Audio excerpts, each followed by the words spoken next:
Parece que estamos bien. Así que bienvenidos, gusto verlos. Sabemos que este último domingo de vacaciones algunos andan fuera y algunos enfermos y otros con otros temas, así que seguiremos orando los unos por los otros. Pero da gran gozo verlos a ustedes, algunas caras conocidas y algunas recién conocidas. Gracias por estar con nosotros. El 149 para empezar, por favor, 149. Seguimos un poco el tema, pero cambiando un poco lo que vimos esta mañana. El himno se titula A servir a Cristo, sin temor iré, donde Él dirija mi inseguro pie. Vamos a ver la importancia de servir. Servir al jefe, servir a Dios, servir a los hermanos en la iglesia también. 149.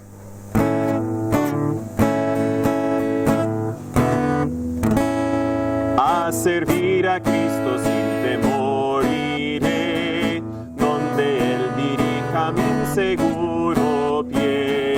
Sin su compañía todo es turbación, mas si Él me guía no tendré temor. Con Jesús por doquier sin temor iré. Si Jesús me guía nada temeré. Voy a subirlo un poco el tono. El hermano Sergio sabe subirlo sin máquina y yo necesito máquina.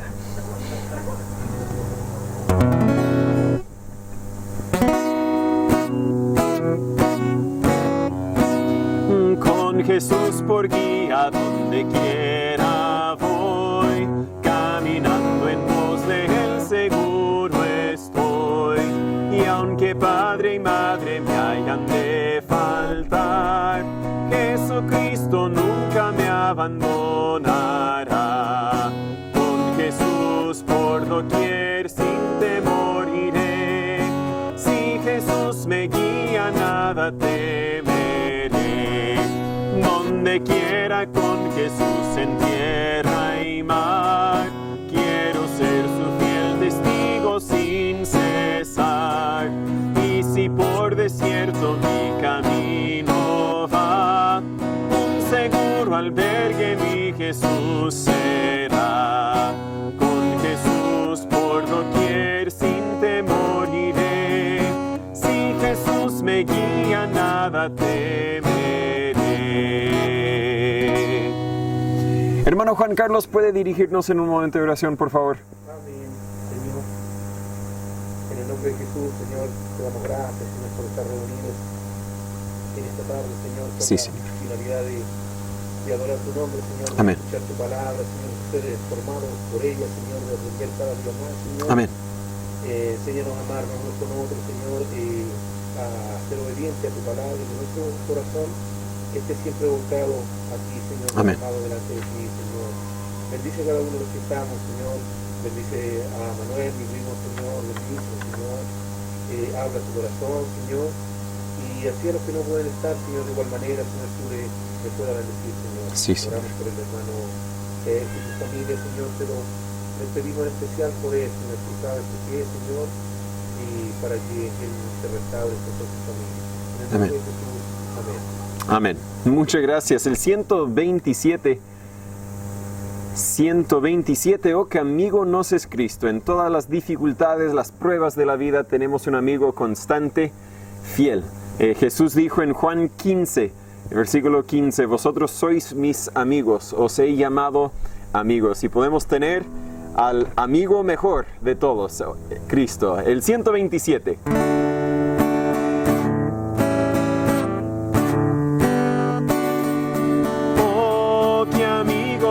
Es Cristo, Él llevó nuestro dolor, Él nos manda que llevemos todo a Dios en oración. Vive el hombre desprovisto de paz, gozo y santo amor. Que no llevamos todo a Dios en oración. Andas débil y cargado de cuidados y temor. A Jesús refugio refugio eterno. Dile todo en oración. Te desprecian tus amigos, cuéntaselo en oración. En sus brazos de amor tierno, paz tendrá tu corazón. Jesucristo es nuestro amigo,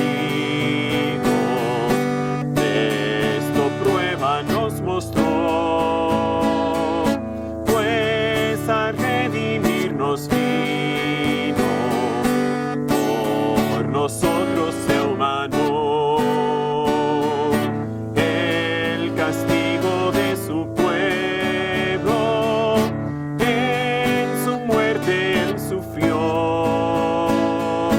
Cristo es un amigo eterno, solo en él confío yo. Hemos dicho mucho que el hombre falla, pero Dios nunca. El himno número 96 es uno nuevo para nosotros, por lo menos aquí en este grupo nunca lo hemos cantado antes. Yo tenía que buscar las notas para ayudarme a mí, pero contiene un mensaje muy hermoso, muy importante, muy relevante al estudio que vamos a ver en un momento. Yo quiero ser limpio, bendito Jesús, deseo por siempre andar en tu luz, tan solo en tu sangre limpieza tendré, lavado y más blanco que nieve. Seré, viene del Salmo 51:7, donde dice, lávame y seré más blanco que la nieve. Aquí en San Pedro de la Paz no conocemos a la nieve, pero lo hemos conocido, ¿cierto? Entendemos lo blanco que es la nieve. El 96.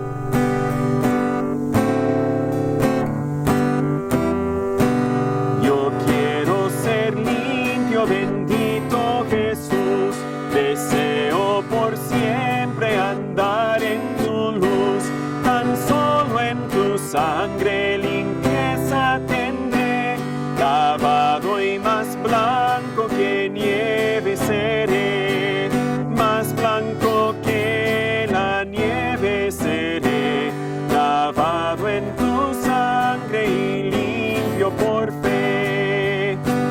Que en mi alma no pueda lo impuro quedar, mis manchas tu sangre las puede quitar.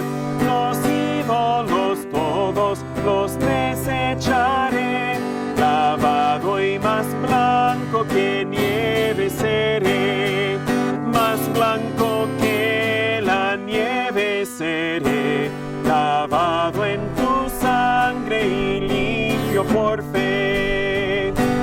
Tu Cristo me ayudas mi ofrenda a dar, con fe y humildad en tu santo altar. Te entrego mi vida y así por la fe, lavado y más blanco que nieve seré, más blanco que la nieve seré, lavado en tu sangre y limpio por fe. La última estrofa tiene otro coro un poco distinto. Creo que viene ahí también el himnario que tienen ustedes. Por esta pureza doy gracias a ti, pues santificado por tu gracia fui.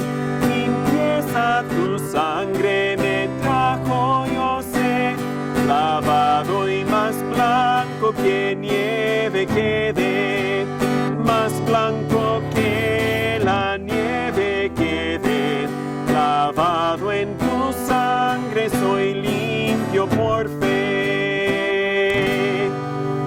Y solo vamos a ser limpio por la sangre de Jesús, solo vamos a ser limpio por medio de la fe. La tercera estrofa habla de la ofrenda.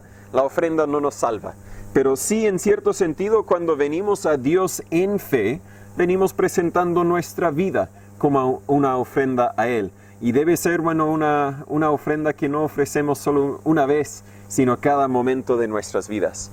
Tomen sus Biblias, por favor, y busque conmigo el libro de 1 de Timoteo. 1 de Timoteo capítulo 6, vamos a hoy dar conclusión a este libro, pero vamos a seguir, si Dios permite, con la serie de estudios relacionados a la fidelidad, que es el tema que une estas cartas. Podríamos llamarlas cartas pastorales, pero también podríamos llamarlas, bueno, no todas, pero algunas son cartas escritas en el cárcel, entendiendo que Pablo en circunstancias difíciles escribió estas cartas, esta a Timoteo, después vamos a estudiar la carta a Tito. Las escribió a otros hombres, otros pastores que puedan seguir en su ausencia. Y siempre tenemos que tener en mente de que, bueno, lo que estamos haciendo hoy día es bueno que lo hagamos, pero vendrá el día cuando ya no lo podemos hacer. Y tenemos que tener el ojo, tener la mente puesta en los que vendrán después de nosotros. Pero aquí en 1 de Timoteo capítulo 6, bueno, vimos la semana pasada algunas instrucciones en 1 de Timoteo 5 acerca de cómo tratar con distintos grupos de personas en la iglesia. Principalmente un enfoque la semana pasada en las viudas y las personas más ancianas de la iglesia, pero también hubo una breve mención en cuanto a cómo tratar con los más jóvenes o los que tienen la misma edad que uno. Ahora vamos a ver otros tipos de personas, cómo deberíamos relacionarnos con ellos. Y este capítulo tiene un tono militar, con frases militares que vamos a encontrar. En versículo 12 dice, pelea la buena batalla. Versículo 13, te mando. En versículo 17, manda que no sean altivos. Y en versículo 20, oh Timoteo, guarda o defiende lo que se te ha encomendado.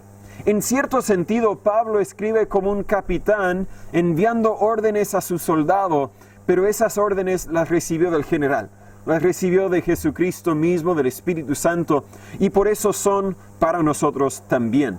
Hoy día muchos de nosotros lamentablemente ni hacemos caso al general, o solo seguimos las órdenes que nos caen bien.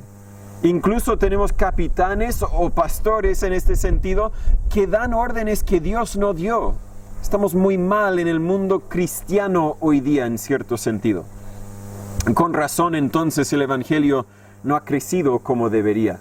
Nosotros deberíamos hacer caso a las órdenes del capitán, las órdenes que venían del general. Voy a empezar en versículo 1 y leer hasta el final del capítulo. 1 de Timoteo capítulo 6 versículo 1. La Biblia dice, todos los que están bajo yugo de servidumbre tengan a sus señores por dignos de toda honra, para que no sea blasfemado el nombre de Dios y su doctrina. Y los que tienen amos creyentes, no los tengan en menos por ser hermanos, sino sírvanles mejor por cuanto son fieles y amados y partícipes de los bienes. Esto enseña y exhorta. Si alguno enseña otra cosa y no asiente a las sanas palabras de nuestro Señor Jesucristo y a la doctrina que es conforme a la piedad, está envanecido, nada sabe y enloquece acerca de cuestiones y contiendas de palabras, de las cuales nacen envidias, pleitos, maledicencias, malas sospechas, disputas perversas de hombres de mente corrompida y privados de la verdad, que tienen la piedad por ganancia. Apártate de los tales. Pero gran ganancia es la piedad con contentamiento, porque nada hemos traído a este mundo y sin duda nada podremos sacar. Así que, teniendo sustento y abrigo, estemos contentos con eso. Porque los que quieren enriquecerse caen en tentación y lazo, y en muchas codicias necias y dañosas, que hunden a los hombres en perdición y muerte. Porque el amor al dinero es la raíz de todos los males, el cual codiciando algunos se extraviaron de la fe, y se traspasaron con muchos dolores. Mas tú, oh hombre de Dios, huye de estas cosas y sigue la justicia, la piedad, la fe, el amor, la paciencia, la mansedumbre. Pelea la buena batalla de la fe. Echa mano de la vida eterna a la cual asimismo eres llamado, habiendo hecho buena profesión delante de muchos testigos. Te mando delante de Dios, que da vida a todas las cosas, y de Cristo Jesús, que testificó la buena profesión delante de Poncio Pilato, que guardes este mandamiento sin mácula ni reprensión hasta la aparición de nuestro Señor Jesucristo, la cual a su tiempo mostrará el bendito y solo soberano, Rey de reyes y Señor de señores, el único que tiene inmortalidad y habita en luz inaccesible, a quien ningún hombre ha visto ni puede ver. A Él sea honra y poder sempiterno. Amén. A los ricos de este mundo manda que no sean altivos, ni pongan la esperanza en las riquezas inciertas, sino en el Dios vivo, quien nos da todas las cosas en abundancia para que las disfrutemos. Que hagan bien, que sean ricos en buenas obras, generosos, que con facilidad comuniquen, atesorando para sí buen fundamento para lo porvenir, que echen mano de la vida eterna. Oh Timoteo, guarda lo que se te ha encomendado, evitando las profanas y vanas discusiones y los argumentos de la falsamente llamada ciencia, la cual, profesando algunos, han errado en cuanto a la fe. La gracia sea contigo. Amén. Oremos antes de seguir. Señor Padre, gracias por tu palabra. Gracias por las instrucciones que nos ha dado para que no tengamos que navegar esta vida sin saber qué debemos hacer. Pero Señor, aunque podemos entender, podemos saber tus instrucciones para nosotros, muchas veces somos culpables de no hacerlas caso. Obre nuestras vidas, abre nuestra mente, abre nuestro corazón para que no tan solo podamos entender, sino también recibir y vivir la verdad que usted tiene para nosotros. Enséñanos por medio de tu palabra, en el nombre de Jesús se lo pedimos. Amén. Pablo aquí entrega instrucciones a Timoteo acerca de cómo debiese ministrar a 4 grupos distintos, incluyéndose a sí mismo. El primero, lo vemos en los primeros 2 versículos, se refiere a esclavos cristianos. Dice otra vez, los que están bajo yugo de servidumbre. Muchas veces, cuando la Biblia, el Nuevo Testamento sobre todo, habla de siervos, está hablando específicamente de esclavos. Claro que también hay una aplicación para nosotros los que somos en cierto sentido esclavo al jefe. No estamos esclavizados como estos esclavos, pero el mismo principio que aplicaba para ellos aplica para nosotros hoy día. Pero si entendiéramos la cultura de ese momento, muchas veces los empleados no eran tanto empleados voluntarios, sino que eran personas que tenían deudas que no podían pagar y por lo tanto estaban esclavizados. De hecho, varios eruditos que estudiaban el tiempo de ese momento han calculado que más de la mitad del Imperio Romano eran esclavos. No es decir que tener esclavos y ser esclavo es algo que deberíamos participar hoy día, no, para nada, pero era parte de su cultura. Y muchas veces me voy a desviar de mis notas y voy a perder algo que quería destacar. Muchos de los esclavos eran educados, pero legalmente eran propiedad en vez de personas. ¿Por qué? Porque habían sido conquistados por el Imperio Romano y traído a cualquier ciudad, en este caso la ciudad de Éfeso, para servir al Imperio Romano. El mensaje del Evangelio y la libertad que hay en Cristo resonó con los esclavos. Bueno, estoy libre en Cristo, y de consecuencia muchos creyeron en el Evangelio. Pero cuando podían escaparse de sus labores, estos esclavos cristianos estaban gozosos de poder reunirse con una iglesia donde el dueño, el jefe de empresa y el esclavo éramos iguales en los ojos de Dios. ¿Verdad? Fuera de la iglesia no éramos iguales. Había un rango en la sociedad, tal como en nuestra sociedad en cierto sentido existe el clasismo, existe el racismo. Pero en Cristo somos iguales, somos hermanos en Cristo. Y el que tiene mucho con el que tiene poco estamos en igual. Hay un canto en inglés que dice, la tierra enfrente de la cruz es nivel. ¿Verdad? No hay distinción entre el uno y el otro. Gálatas 3:28 dice, no hay esclavo ni libre. En los ojos de Dios estamos parejos. Pero luego surgió un problema. Algunos de los esclavos cristianos usaban su libertad en Cristo como una excusa para desobedecer a sus amos. Tenían que aprender que su posición en Cristo no cambió su posición social. Aunque estuviesen aceptados con brazos abiertos en la iglesia, eso no extendía al sistema social de ese día. Y aunque nosotros, de nuevo, no estamos esclavizados de la misma forma que ellos, muchas veces sí estamos esclavizados al banco, estamos esclavizados al jefe. Tengo que hacer lo que el jefe dice porque es el jefe, y si no lo hago me quedo sin sueldo, y si me quedo sin sueldo mi familia va a pasar por hambre, etcétera, etcétera. Los mismos principios aplican para nosotros. Primero, Pablo tenía algunas instrucciones para los esclavos con amos incrédulos, y eso lo encontramos en versículo 1. Dice, tengan a sus señores por dignos de toda honra. Pero yo pienso, un esclavo escuchando este mensaje, pero si me están abusando, si están aprovechándose de mí, ¿cómo que les voy a tener toda honra? porque Dios lo dijo. Y luego dice además el motivo, para que no sea blasfemado el nombre de Dios y su doctrina. Ningún amo cristiano debería ser abusivo con sus esclavos, sin duda, tal como un jefe de empresa cristiano no debería abusar de sus empleados hoy día. Debería tratarlos con amor y respeto, como vemos en Colosenses 4:1 y Filemón versículo 16. Pero si un esclavo cristiano desobedece o se rebela contra su amo, el nombre de Dios, la doctrina de Dios, el mensaje del Evangelio sería blasfemado. Y por eso es que Pablo y los primeros cristianos no predicaron en contra de la esclavitud, porque al hacer eso el mensaje del Evangelio sería torcido y sería entendido como una filosofía revolucionaria contra el Estado y la sociedad. El Evangelio hubiera sido vituperado, tengo que buscar algunas palabras que no ocupo mucho en mi vocabulario típico, pero Dios en la Biblia, en el Nuevo Testamento, no condena la esclavitud, porque así se perdería el mensaje del Evangelio. No importa si no eres físicamente libre, en Cristo estás espiritualmente libre. No importa si el Evangelio no te trae libertad física, te trae algo más importante, te trae libertad espiritual. No importa si el Evangelio no te trae riquezas físicas, te trae riquezas espirituales que ningún ladrón puede quitar.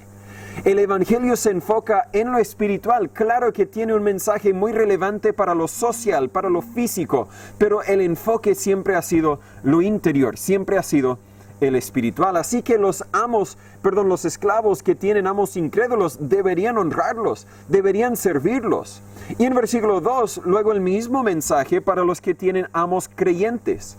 Dice, no los tengan en menos por ser hermanos, sino sírvanles mejor por cuanto son fieles y amados y partícipes de los bienes. Esto enseña y exhorta.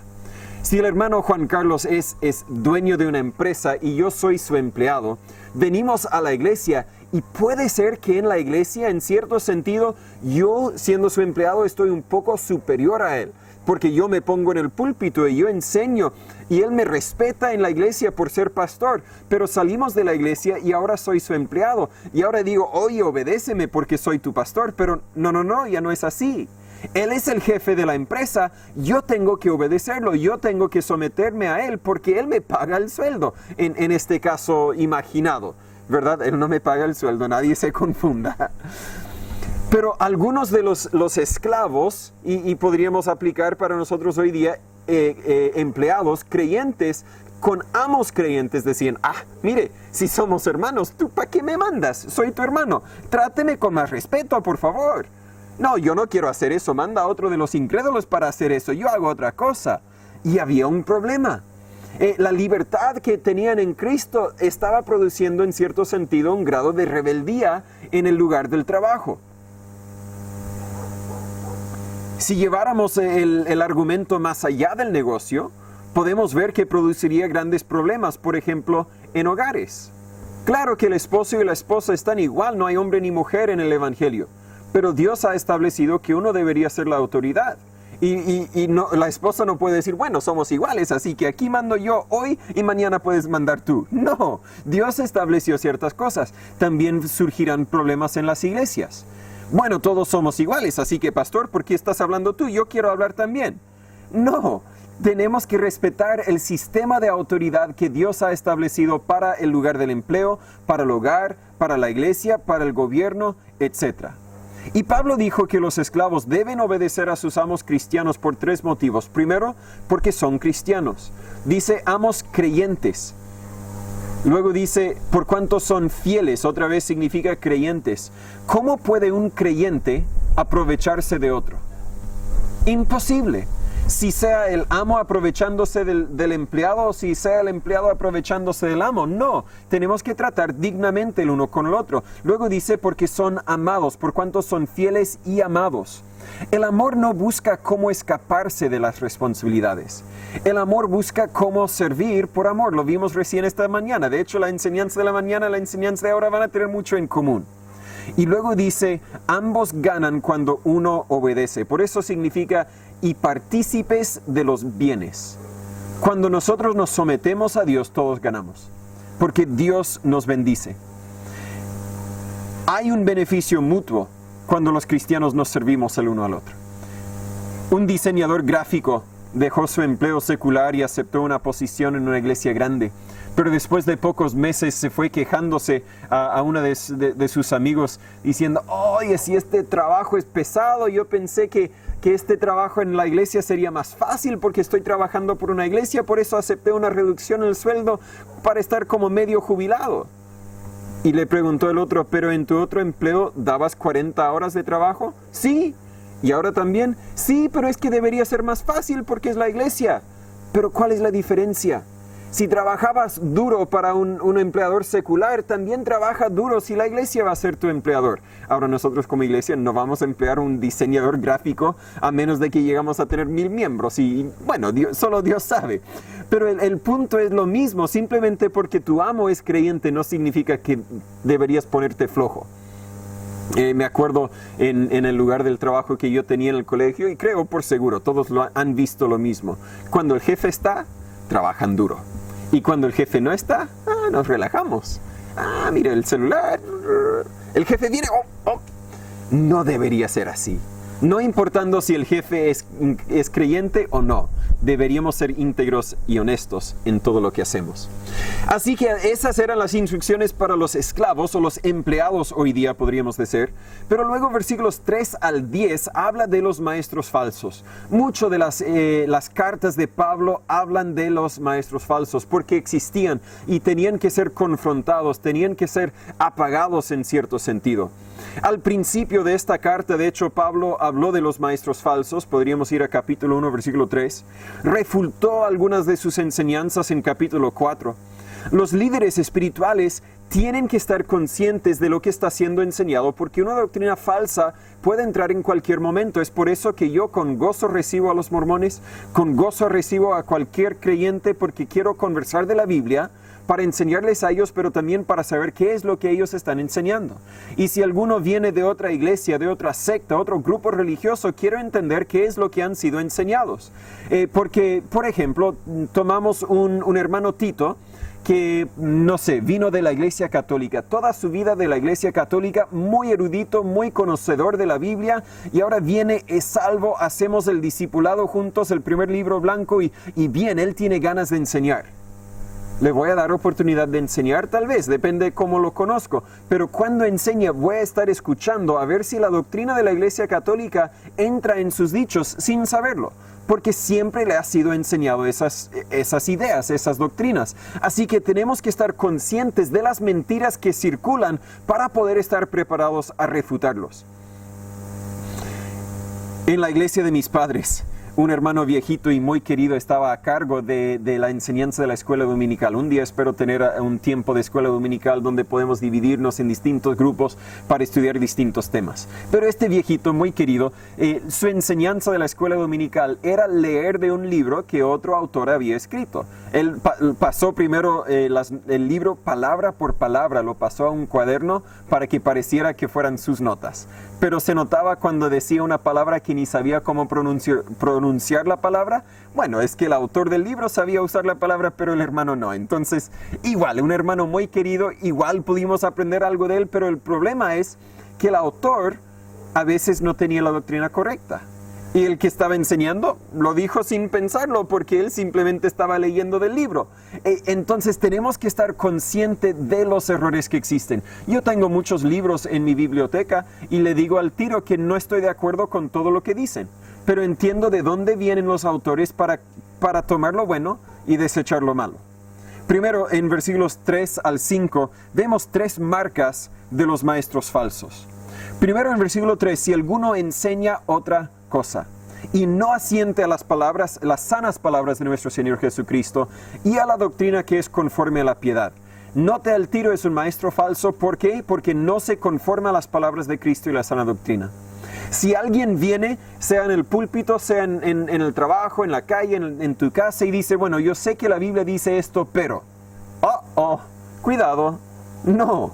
Si él no acepta lo que la Biblia dice, olvídalo, márcalo como un maestro falso. Luego en versículo 4 vemos su actitud, está envanecido. En vez de ser humilde, es orgulloso. El problema es que está envanecido, cree que todo lo sabe, pero nada sabe. Un creyente quien entiende la verdad de la Biblia no estará envanecido. Sabrá que comparado con Dios, ni soy una mosca. Esa actitud le causa contender de meras palabras y no las palabras de Dios. Produce envidias, pleitos, maledicencias, malas sospechas y disputas.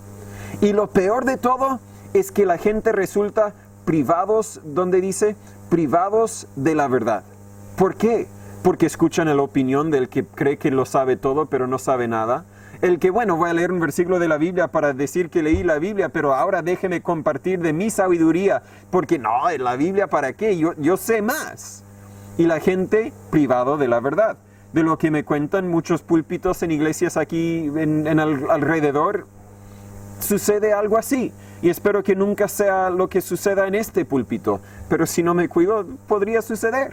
Que yo creo, bueno, ahora tengo 20 años de experiencia, así que un versículo y le cuento. No, tenemos que tomar la palabra de Dios y por eso me encanta que podamos tomar un capítulo entero.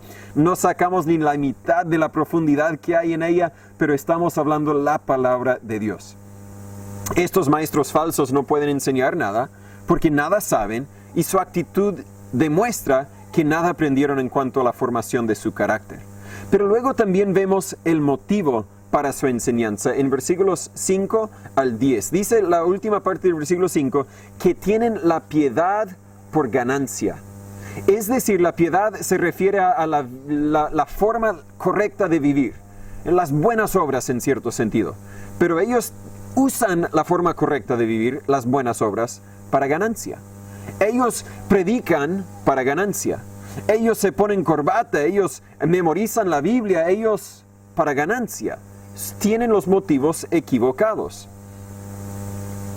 Piedad también podría referirse a la profesión de la fe cristiana, pero al fondo querían usar la religión para lucrarse.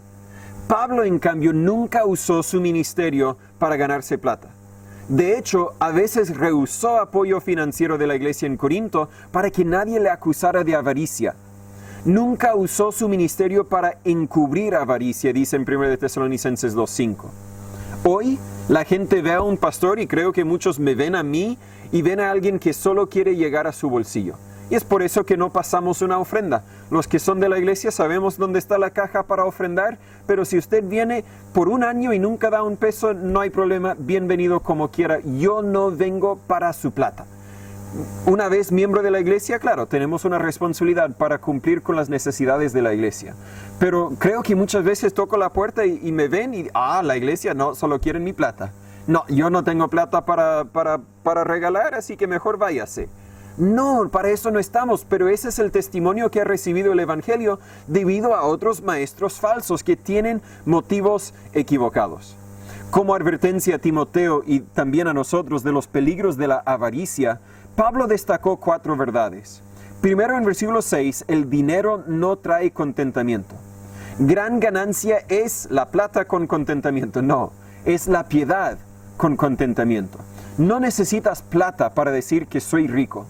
Soy rico porque he aprendido a estar contento con lo que tengo. Ahí está la riqueza verdadera. Leí un dicho recién, no lo recuerdo totalmente, pero no pases toda tu vida deseando algo más, porque de repente te olvidas que lo que ahora tienes antes lo deseabas, ¿verdad? Deberíamos aprender a estar contentos con lo que tenemos.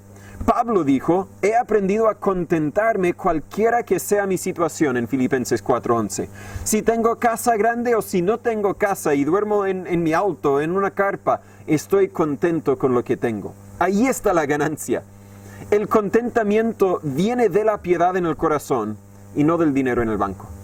Una persona quien depende de lo material para su paz y confianza de verdad nunca estará satisfecho. Pronto se encontrará insatisfecho con lo que obtuvo y desea algo más. En versículo 7, el dinero no perdura. Nada hemos traído a este mundo y sin duda nada podremos sacar. Dijo casi lo mismo que Job en Job 1:21. Desnudo salí del vientre de mi madre y desnudo volveré allá.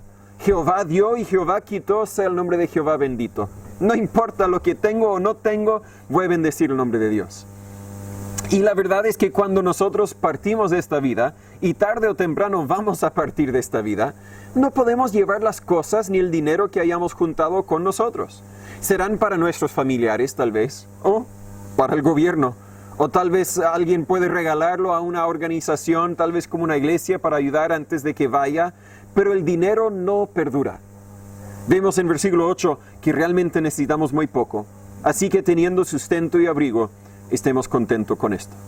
Necesitamos comida, ropa y un techo, porque sin estas tres cosas nada más importa, ¿verdad? Si no tengo ropa, si no tengo comida, si no tengo un techo,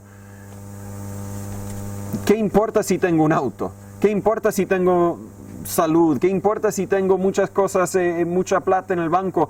¿Verdad? Un millonario, multimillonario, sin comida, morirá cargando sus riquezas. Necesita comida.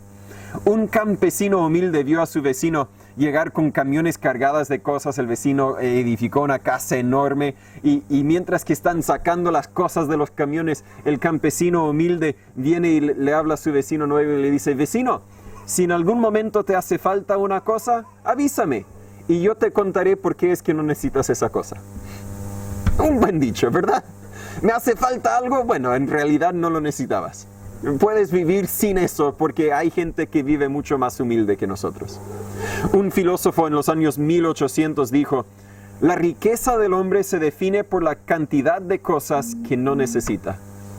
Buen dicho. No se define la riqueza por la cantidad de cosas que tiene, sino por la cantidad de cosas que él dice: no lo necesito. No sé tú, pero yo voy a la tienda y veo muchos juguetes que serían lindos tenerlos. Y a veces están en oferta. Y ahí está la tarjeta de crédito, pero tengo que decirme no lo necesito. O voy al supermercado y están todas las tortas ahí y algunas a mitad de precio. ¡Ay, cómo duele admitir! No lo necesito. Pero debemos aprender a estar contentos con lo que tenemos. Muchos conocemos el precio de todo, pero el valor de nada. Sé el precio, pero el valor no, lo mal calculé. Número 4 también aquí, en cuanto a las riquezas, en versículos 9 y 10, el deseo de las riquezas normalmente nos lleva al pecado. Porque los que quieren enriquecerse caen en tentación. Versículo 10, el amor al dinero es la raíz de todos los males. Estaba conversando con el hermano Luis, espero que no le caiga mal que yo use el ejemplo, pero me comentó de una iglesia y varias situaciones donde alguien pidió plata para hacer algo para el Señor y colaboraron con la plata y al final la plata no se gastó para eso. En un ejemplo, una ocasión, apórtenme para un viaje misionero, dijo un hermano, pero luego se enteraron que ese dinero fue para pagar el cumpleaños de su hija, algo así. ¡Auch! Y no perdió todo el respeto que tenía para ese hermano que antes lo tenía en alta estima. Mire, va a ser misionero, va a hacer un viaje por lo menos a un lugar lejano, pero el amor al dinero es la raíz de todos los males. Las riquezas dan lugar a la esclavitud en vez de la libertad. En vez de satisfacer las riquezas, crean más deseos que demandan nuestra atención. De hecho, dice incluso al final del versículo 9, llevan a perdición y muerte. Es muy peligroso usar la religión como cobertura para enriquecerse. El obrero de Dios es digno de su salario, es cierto, lo vimos la semana pasada en capítulos 5, 17 y 18. Pero el motivo del siervo de Dios no debería ser para el dinero. En vez de preguntar, ¿cuánto me pagan?, deberíamos preguntar, ¿cuánto puedo dar? ¿Cómo puedo servir a esta congregación, a este grupo? Vimos cómo relacionar con los esclavos, los empleados. Vimos cómo relacionar con los maestros falsos. Pero ahora el pastor mismo, algunas instrucciones del versículo 11 al 16 y del 20 al 21. La frase más tú en versículo 11 nos da un contraste de lo que hemos visto hasta ahora. Y ahora Timoteo. Los maestros falsos eran del mundo, pero Timoteo, un hombre de Dios, dice versículo 11. Pablo dio 4 instrucciones a Timoteo para proteger su testimonio como un hombre de Dios y creo que nos haría bien a todos hacer caso. Primero en versículo 11, huye. Mas tú huye de estas cosas. La separación sin crecimiento personal es aislamiento. Es decir, debemos separarnos de algunas cosas, pero también, perdón, me adelanté, este es el segundo punto. Versículo 11, huye de estas cosas. Hay momentos cuando huir indica cobardía. Nehemías preguntó en Nehemías 6:11, ¿un hombre como yo ha de huir? Esta mañana leímos de unos guerreros que no huyeron, no abandonaron el campo de lentejas. Pero hay otros momentos cuando huimos para ganar la victoria, como por ejemplo José, cuando huyó de la esposa de Potifar en Génesis capítulo 39, o David cuando huyó del rey Saúl en 1 Samuel 19. El rey Saúl quería matar a David y David no podía responder de la misma forma con querer matar a Saúl. Lo único que le quedaba, huir. A veces es necesario huir. La palabra huir en nuestro texto no se refiere literalmente a correr, sino a separarse de los pecados de los maestros falsos. Lo que ellos hacían al codiciar, al envanecerse, al rechazar la palabra de Dios, huye de estas cosas, échalas fuera de tu vida. No toda, imita el consejo del versículo 5, disputas perversas de hombres de mente corrompida y privados de la verdad que tienen la piedad por ganancia, apártate de los tales. Apártate del pecado de la gente mundana, huye de ellos. No toda la unidad es buena y no toda división es mala. A veces yo he tenido que decir, mire, no somos como esa otra iglesia, porque esa otra iglesia, claro, ha hecho cosas malas, pero no le echa la culpa a nosotros por ellos, ¿verdad? Es que todos adoramos al mismo Dios. Tampoco es cierto. El Dios de otros da entrada al cielo por medio de ofrendas o por medio de buenas obras, pero el Dios nuestro solo da entrada al cielo por medio de la sangre de Jesucristo y nuestra fe en lo que Jesús hizo por nosotros. No, todos no creemos en el mismo Dios, todos no somos iguales. Hay que hacer división, hay que huir de algunas cosas.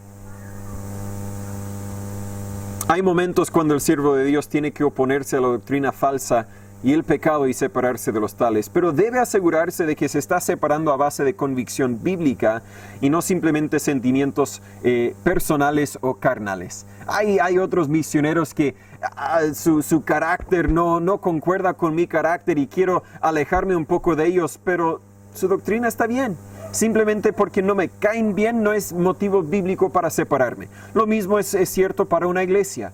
Hay personas que salen de una iglesia porque el pastor me miró feo, porque el pastor no me ha invitado a su casa e invitó a los otros a su casa, porque no. Las decisiones que tomamos deben estar a base de la palabra de Dios, no a base de nuestras preferencias personales. Pero huye. Y luego en versículo 11 sigue diciendo, huye de estas cosas y sigue, o decir, persigue la justicia, la piedad, la fe, el amor, la paciencia y la mansedumbre. Y ahí es donde debería decir, la separación sin crecimiento personal es aislamiento.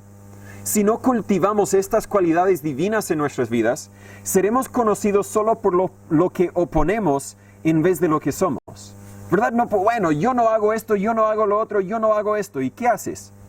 Bueno, me quedo en la casa mirando tele nomás. No, debemos crecer, debemos perseguir algunas cosas. Dice la justicia. Eso se refiere a la integridad personal. Tal como los empleados deberíamos ser íntegros en todo momento.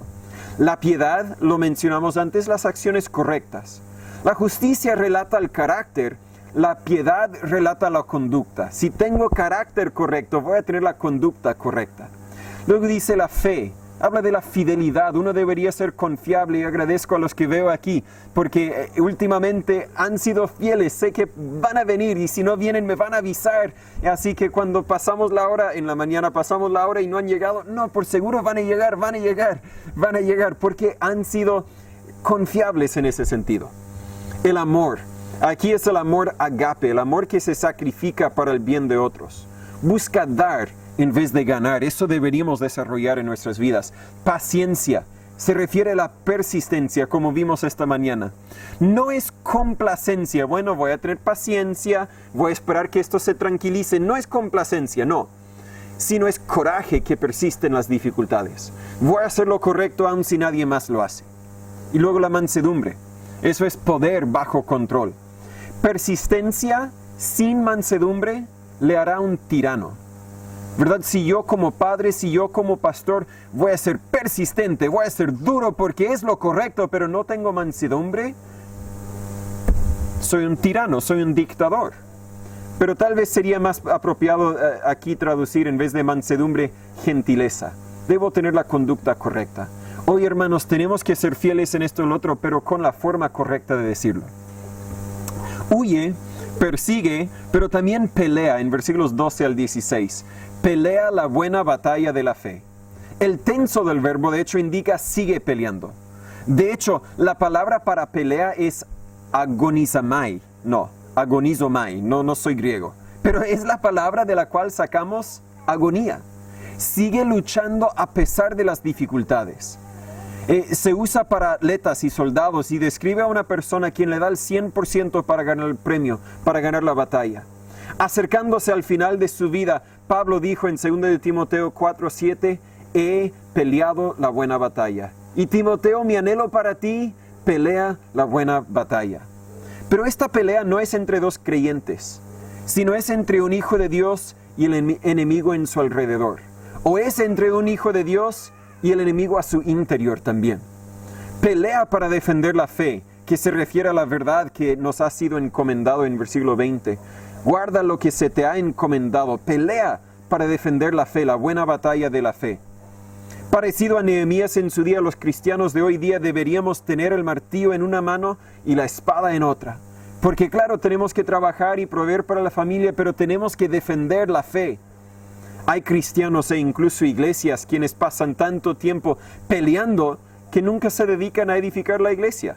Y hay otros que nunca pelean y simplemente viven rendidos al enemigo. En versículo 12 vemos algunas verdades que nos animan en la pelea. Dice, echa mano de la vida eterna. Recuérdate que tienes vida eterna. Podemos pelear sabiendo que tenemos la victoria. Luego, a la cual asimismo eres llamado. Dios nos ha llamado a esta batalla. Y eso nos asegura la victoria. Luego dice, habiendo hecho buena profesión delante de muchos testigos. Hemos hecho una profesión de fe en Cristo. No podemos rendirnos. Otros nos están mirando. Y luego también tenemos otros testigos quienes pelean con nosotros. Pero también nos anima el testimonio de Jesucristo en versículo 13, que testificó la buena profesión delante de Poncio Pilato. No se rindió, por lo tanto tampoco tenemos que rendirnos. Él sabía que aunque muriera, Dios da vida a todas las cosas, como dice en versículo 13. Temando delante de Dios que da vida a todas las cosas. Y ese Dios todopoderoso nos cuida. Si tengo que sufrir, voy a sufrir, pero Dios está en control. Además, Timoteo tenía órdenes, por eso Pablo dijo, te mando delante de Dios. Órdenes del general. Y un día, ¿sabe? Ese general va a pedir un informe de cómo hemos sido en obedecer esas órdenes. Por eso, versículo 14, hasta la aparición de nuestro Señor Jesucristo. Tenemos órdenes, pero tenga en mente que un día tendremos que dar cuenta. Él tenía que guardar, eso significa cumplir, pero también proteger sus órdenes al 100%, sin mácula ni reprensión. La palabra aparición en versículo 14 se refería a una manifestación gloriosa. Los griegos usaban la palabra para describir la apariencia de un Dios falso. Pero Pablo aquí lo usa para describir la primera venida de Jesucristo, como lo veremos en 2 de Timoteo 1:10, y la segunda venida de Jesucristo en 2 de Timoteo 4:1. No sabemos cuándo volverá Jesús, pero sabemos que será a su tiempo, dice el versículo 15, la cual a su tiempo mostrará. Nosotros somos responsables de ser fieles y obedientes en cualquier momento, sabiendo que Jesús viene. Llegando al versículo 15 y 16, entendemos que el sujeto es Dios. Es el único soberano, lo que se refiere al gobernador o el que tiene la autoridad absoluta. Otros gobernadores, el presidente que viene en unas semanas más, pocas semanas, ¿cierto? Creen que tienen autoridad, pero Dios es el soberano de todos. Es el Rey de Reyes y Señor de Señores. Parece muy parecido al título de Jesús, ¿cierto? Rey de Reyes, Señor de Señores, en Apocalipsis 17:14. Pero Jesús es Dios, así que no hay conflicto en también asignar ese título a Dios el Padre también. En el versículo 16, la inmortalidad, el único que tiene inmortalidad significa que Él no está sujeto a la muerte. El hombre sí. Hebreos 9:27 dice de la manera que está establecido a los hombres que mueran una sola vez y después de esto el juicio. Pero Dios no está sujeto a la muerte. Es el Rey eterno, inmortal, como vimos en capítulo 1:17. Y un día, cuando Cristo vuelve, compartiremos de esa inmortalidad. Por tanto, ahora mismo, pelea la buena batalla de la fe. Acuérdate, Pablo escribió esas palabras a Timoteo para animarle a pelear esa buena batalla de la fe. Podemos pelear porque sabemos que nuestro Dios es inmortal y un día nos dará su inmortalidad. De hecho, ya la tenemos en cierto sentido. Timoteo vivía en Éfeso, nosotros en San Pedro de la Paz, bueno, algunos, no todos. Pero Dios habita en luz inaccesible. Esa luz se refiere a su santidad, 1 de Juan 1:5, y nosotros como pecadores no podemos acceder a donde Dios está. Por eso no le hemos visto ni le podemos ver. Pero me pregunto, ¿por qué pasar tanto tiempo hablando de la deidad de Dios? Tal vez porque muchos de su día querían exaltar a otros dioses cuando no hay Dios como nuestro Dios. Solo nuestro Dios merece el honor. Solo nuestro Dios tiene poder sempiterno. Si Timoteo peleará la buena batalla, tendrá que pelear solo para Dios. Así que huye, persigue, pelea, pero persiste, en versículos 20 y 21. Dios había encomendado la verdad a Pablo, en 1 de Timoteo 1:11, y Pablo la había encomendado a Timoteo. Ahora también ha sido encomendado a todos nosotros por medio de la Biblia. Pero era la responsabilidad de Timoteo guardar este depósito, entregarlo a otros, quienes lo pasarían a otros, como veremos en 2 de Timoteo 2:2. Así ha provisto Dios para la propagación de la verdad en todo el mundo. En versículo 20 dice los argumentos de la falsamente llamada ciencia. Ciencia no se refiere a lo que nosotros conocemos como ciencia y científicos, sino era una referencia al gnosticismo, la idea de que algunos tienen conocimiento espiritual, conocimiento privilegiado, tal vez lo habían recibido por sueños, por visiones, y este conocimiento era inalcanzable por todos los demás. Esta idea, aunque no se conoce como gnosticismo, también existe hoy día con los que dicen, bueno, yo sé que la Biblia dice eso, pero Dios me dio un sueño, así que tú no tenías el sueño, nunca lo vas a entender, pero déjame contarte el sueño, la visión que yo tenía. No, es la falsamente llamada ciencia. Hoy día la falsamente llamado, no sé, sueños o visiones. No, lo que Dios nos comunica, se lo comunica por medio de la palabra de Dios. Sin entrar a todo lo que los gnósticos enseñaban, Pablo los llamó profanas y vanas discusiones y los argumentos de la falsamente llamada ciencia. Lo mismo es cierto hoy día. Si tú crees saber mucho de Dios, pero no lo sacaste de la Biblia, entonces realmente no sabes nada de Dios. Quiere contarme un sueño, es lindo, te podría contar los sueños que yo he tenido también, pero al final los sueños son profanas y vanas discusiones. No es la palabra de Dios, no es la verdad. Dios se ha revelado en la Biblia. Si quieres conocer a Dios, búscalo allí, no en sueños ni visiones. ¿Por qué deberíamos evitar estas enseñanzas? Porque causaron en versículo 21 a algunos a errar de la fe. Motivos incorrectos, la avaricia, pueden desviarle de la fe, pero también las enseñanzas falsas le van a desviar de la fe.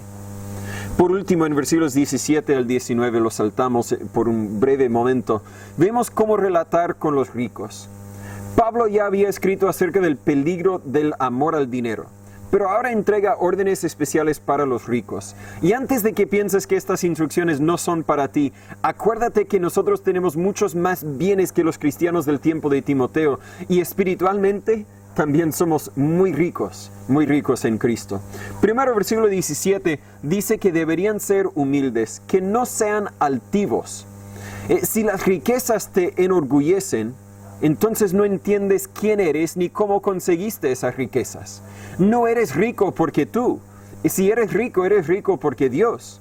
La Biblia dice en Deuteronomio 8:18, antes acuérdate de Jehová tu Dios, porque Él te da el poder para hacer las riquezas.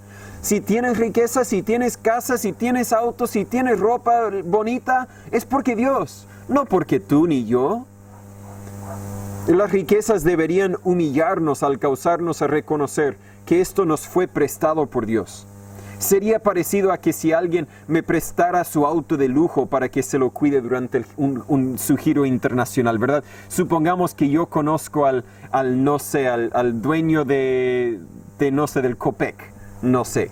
Y somos amigos. Y él dice, mire, yo tengo que ir a un tour, tengo que ir a una reunión en Europa, así que este auto no sé, ni desconozco las marcas de los autos muy caros porque no son para mí, pero este auto bien bonito, bien caro, te lo presto, cuídamela, pero si quieres usarlo un rato, úsela. Yo al subirme al auto no diría, míreme a mí todos, yo diría, wow. Mire este auto. Yo nunca podré tener un auto parecido. La riqueza prestada me dejaría humillado. También las riquezas que tenemos, aun si yo soy dueño de ese auto, me ha sido prestado y debería humillarme. Es posible ser rico en este mundo, la Biblia dice aquí el siglo, y pobre en el próximo. Lo repito, es posible ser rico en este mundo y pobre en el próximo. A la vez es posible ser pobre en este mundo y rico en el próximo. Pero un creyente también puede ser rico en este mundo y en el próximo si usa sus riquezas para honrar a Dios, como Jesús menciona en Mateo 6, del 19 al 34. De la misma forma, una persona pobre en este mundo puede usar lo que Dios le haya encomendado para la gloria de Dios y puede ser rico en el próximo. Luego, no tan solo la primera instrucción, sé humilde, pero la siguiente instrucción, confía en Dios y no las riquezas. Dice que no sean altivos ni pongan la esperanza en las riquezas inciertas, sino en el Dios vivo. Los que recibimos un buen sueldo, gloria a Dios. Pero yo dependo para la provisión de mi familia, mi dependencia no viene del sueldo, sino viene de Dios. Si yo tengo una casa, un techo sobre mi cabeza, gracias a Dios que tengo donde dormir, pero yo estoy confiando en Dios y no la casa. Un terremoto puede destruir la casa, pero mi Dios siempre proveerá para mis necesidades. Las riquezas no son ciertas. Su valor puede cambiarse de un día para otro. Ladrones pueden robarla, el tiempo puede destruirla, etc., pero Dios no cambia. Si confío en Dios para mi sustento, estoy confiando en lo que es confiable, lo que es constante. Tercero, también disfruta de lo que Dios le haya dado. La última parte del versículo 17, quien nos da todas las cosas en abundancia para que las disfrutemos. Observo aquí que nunca dice los ricos de este mundo manda que regalen toda su plata a los pobres. No lo dice. Hay algunas religiones que enseñan que esto es lo más espiritual, pero Dios dice disfruta de lo que Dios te ha dado. Disfrútalo. No es pecado disfrutar de lo que Dios le haya dado. De hecho, es parte de las órdenes que Dios entregó a nosotros por medio de Pablo y Timoteo. Pero por último, muy importante en versículo 18, que hagan bien, que sean ricos en buenas obras, generosos que con facilidad comuniquen, atesorando para sí buen fundamento para lo porvenir, que echen mano de la vida eterna. Es decir, deberíamos usar lo que Dios nos ha dado para ayudar a otros y para glorificar a Dios. Debemos compartir, eso es lo que significa en versículo 18, que con facilidad comuniquen. ¿Algún hermano tiene una necesidad? Bueno, claro que yo tengo la plata, pero esta plata Dios me lo dio para mí, así que voy a orar por ti, hermano. No, que con facilidad comuniquen. Debemos compartir y así enriquecernos espiritualmente e invertir para lo porvenir. La última frase del versículo 19, que echen mano de la vida eterna, no se refiere a ganar el cielo al ser dadivoso con nuestra plata, sino a fijar nuestros ojos en la vida eterna que tenemos en el cielo. Y así darnos cuenta de lo que tenemos en esta vida realmente no importa. En nuestros 8 meses que pasamos en los Estados Unidos, acumulamos muchas cosas. Compramos una casa rodante y luego empezamos a comprar las cosas que necesitaríamos para esa casa rodante. Platos, vasos, utensilios, ropa de cama, toallas, juguetes para los niños, muchas cosas. Pero en las últimas semanas antes de regresar a Chile, ¿qué hicimos con esas cosas? Las regalamos. ¿Por qué?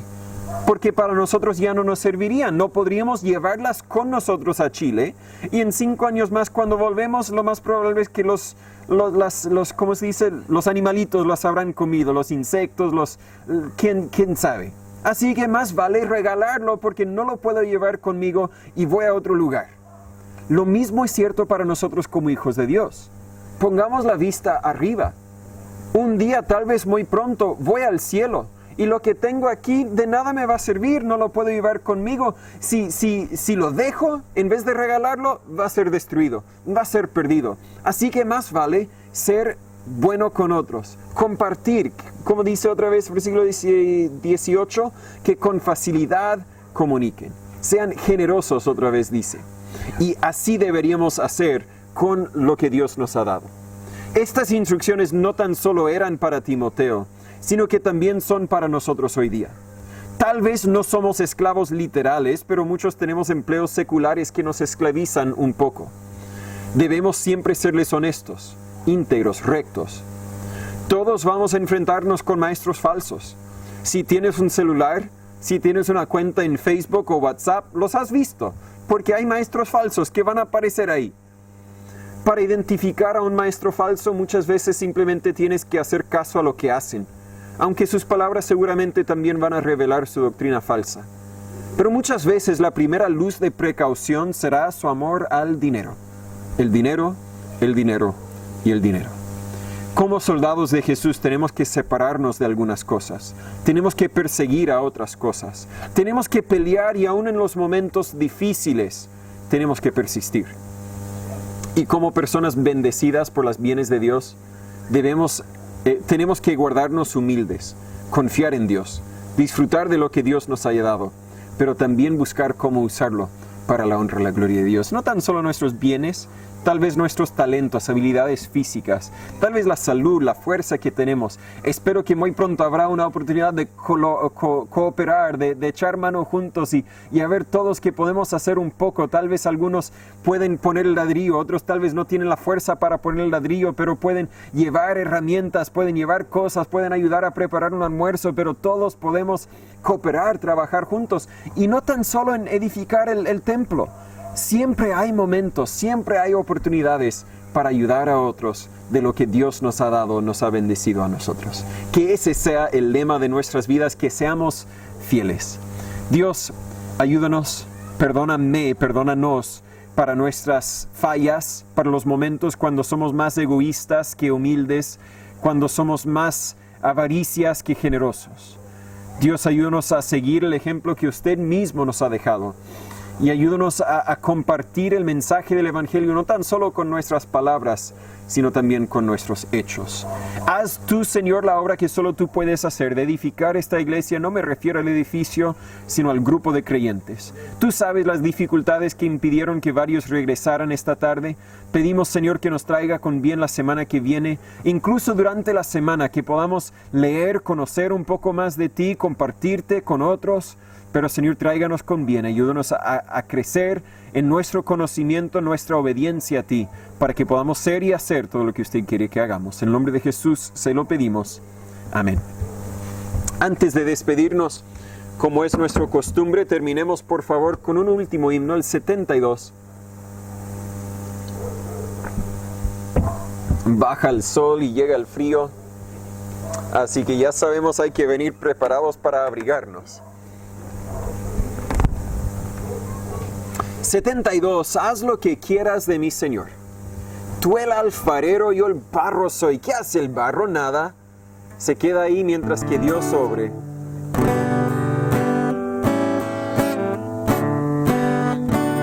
Haz lo que quieras de mi Señor. Tú el alfarero, yo el barro soy.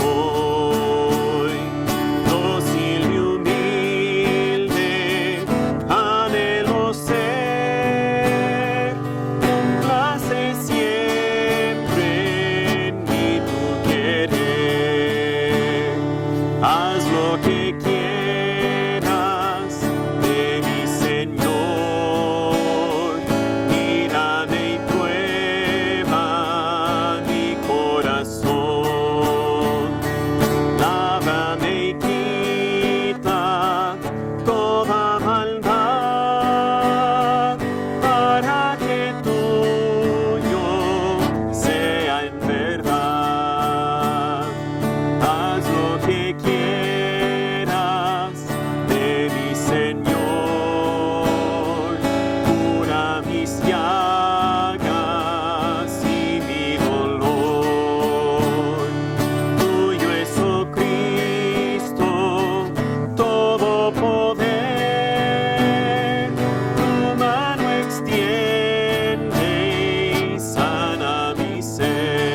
es el motivo, dueño absoluto, sé de mi ser, para que el mundo a Cristo pueda en mí ver. Gracias por venir. Estamos despedidos, pero si puedo ayudar entre semana, ya saben, solo hay que avisar. ¿No son las verdades de Dios hermosas? Yo encuentro que entre más leo y más aprendo, más me doy cuenta que aún me falta más para aprender. La Biblia es el único libro que traspasa todo tiempo, traspasa toda cultura y aplica a mi vida y a la tuya también, y a de los otros hermanos también, de una forma distinta tal vez, pero siempre habla a nuestras vidas. La Biblia dice que la palabra de Dios es más fino que una espada de dos filos, que penetra el alma, que discierne hasta los pensamientos. Yo no sé cuál sea lo que la Biblia haya revelado en tu vida, pero si Dios te habló, tú habla con Dios ahora. Mi voz se va a apagar en un minuto y no tendrás que escucharme más, bueno, hasta la otra semana. Pero espero que tú tomes el tiempo para responder a Dios y decir: Dios, tienes toda la razón, yo estoy mal, yo tengo que cambiar esto, debo esforzarme más en esto, debo dejar que el Espíritu Santo me transforme más en esta otra área de mi vida. No dejes para mañana lo que debes hacer hoy. La obediencia indica hacerlo inmediatamente. Así que si Dios te ha dicho que deberías hacer algo, hazlo ahora. Yo no sé cuál sea lo que Dios quiere que tú hagas. Yo no sé la forma en que este mensaje te habló a ti, pero yo sé que Dios siempre habla. Yo no escucho ningún mensaje sin saber que Dios me habló a mí. Y si tú también estabas poniendo atención, estoy seguro que Dios te habló a ti. Y te invito a tomar este momento, los 5 o 10 minutos que siguen, comprométete con Dios. Voy a hacer lo que me mandas a hacer. Voy a cambiar ese aspecto específico de mi vida. La Biblia nos dice en 1 de Juan 1:9, si confesamos nuestros pecados, Él es fiel y justo para perdonar nuestros pecados y limpiarnos de toda maldad. Él es fiel y justo, pero nosotros tenemos que hacer nuestra parte. Tenemos que confesar los pecados. Y confesar simplemente significa admitir: Dios, tienes toda la razón. Dios, tú eres el Rey y no yo. Perdóname, desde aquí en adelante voy a obedecerte. Comprométete y luego hazlo. Nunca te darás pena que hayas tomado la decisión de seguir a Cristo. Gracias.